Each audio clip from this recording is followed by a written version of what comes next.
Good evening, everybody, and welcome back to a brand new video. We're back on For Honor. You guys already know this is my favorite game probably of the year. Probably gonna be grinding this game non-stop. I made another video similar to this one. It was with the Orochi when the closed alpha was out. I made a guide video for that. It did fairly good.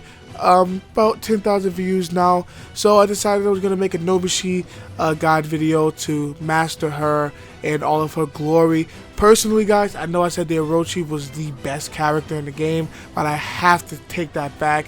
They kind of gave her a slight nerf, nothing too crazy, but with that nerf in mind, I do have to say that Nobushi has to take the cake with the best character in the game. So we're going to go ahead and go straight into why I feel like she's the best character and how you guys can master her. So we're going to go ahead, as we did before, we're going to go into the combos and the best way to kill people fast and whatnot. So one of her unique signature moves is her hidden stance. When you flick the right thumbstick back, you do this maneuver to where you kind of lift one of your feet up and you like step back a little bit.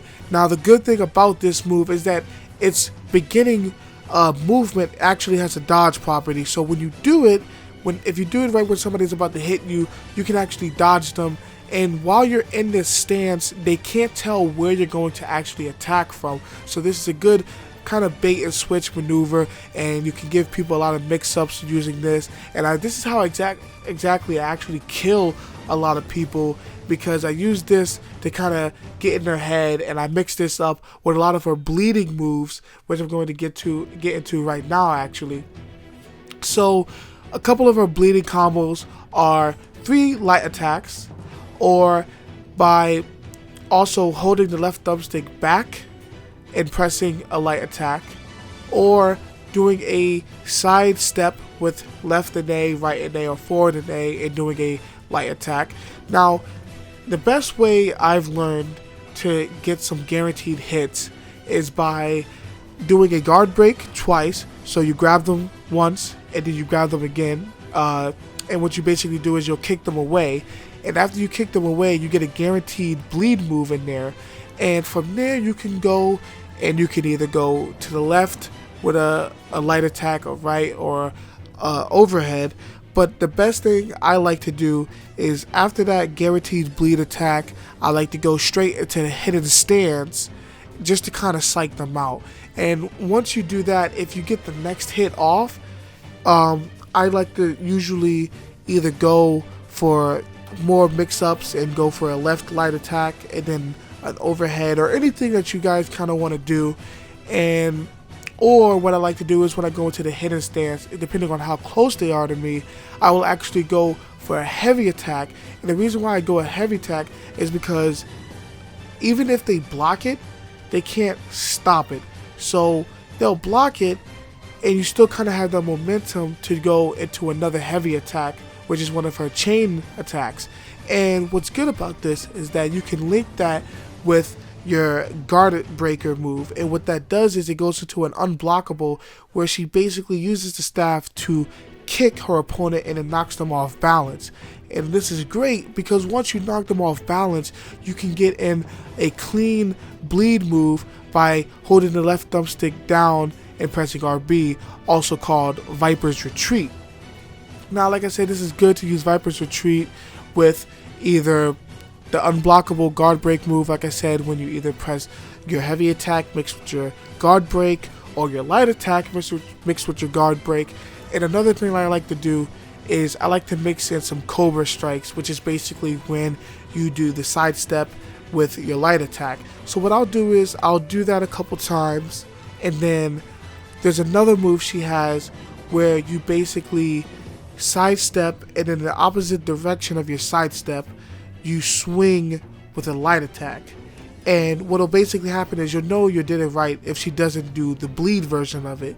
And from there, I like to go into a guard break, which goes into the unblockable kick, or I like to go into a hidden stance and give them the mix up again. And she's basically just a very nimble character that has a lot of mix-ups.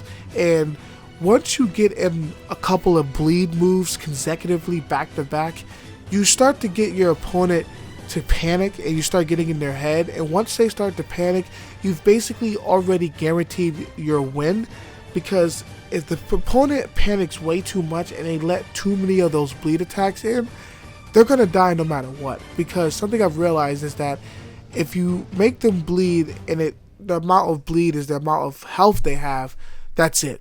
It's not like, oh, it's gonna stop before they die. No, they're going to die. And like I said, this is why I feel like she's probably one of the best characters in the game, because she has range, she has mix-ups, and on top of all of that, she has unblockables with bleed. You put all of that into one character and you honestly have an unstoppable force that is very hard to go against. I'd say the only way to go against a character like this is honestly with a shield, or somebody that's very just barbaric, like a Viking that has uninterruptible attacks. But something is, if you are using the Nobushi and you are going up against the shield, I'd say the best bet of going against the shield is doing the tactic with the unblockable guard break, when you go in for a heavy attack and then you go into the guard break kick.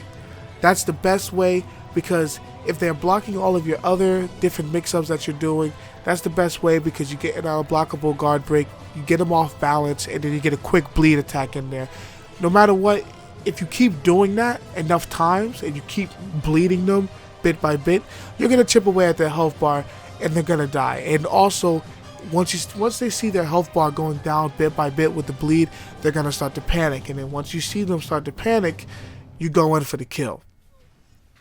So, also, then I'm going to tell you guys also, she's very good with 2v1, sorry. She's good in 2v1 situations because she has that long staff, which makes her have that, she can kind of hit two people at once if she wants to, if you do her heavy attacks, or if you do her sidestep heavy attacks. And I don't know, something about her, I feel so comfortable in like 2v1 situations, or even 3v1 situations. There were times where I was just in a 3v1 situation and it didn't matter. Like, I blocked everything coming my way. And even sometimes where I would kill 2 out of the 3, or sometimes even 3 out of the 3. And like, she's honestly just an all-around versatile character. And I really feel as though, like I said before, that she is the best character. But I do hope that these tips did help you guys out a little bit with using the Nobushi.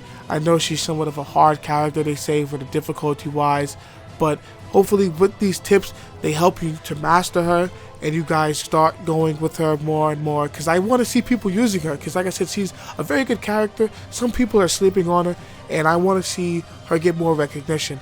So I hope you guys did like the video. If this did help you out in any way, smash that like button. It would really help me out a lot, and I'd really appreciate it. But thank you guys for watching. Stay happy, be positive, and never give up on your dreams. Bye-bye now.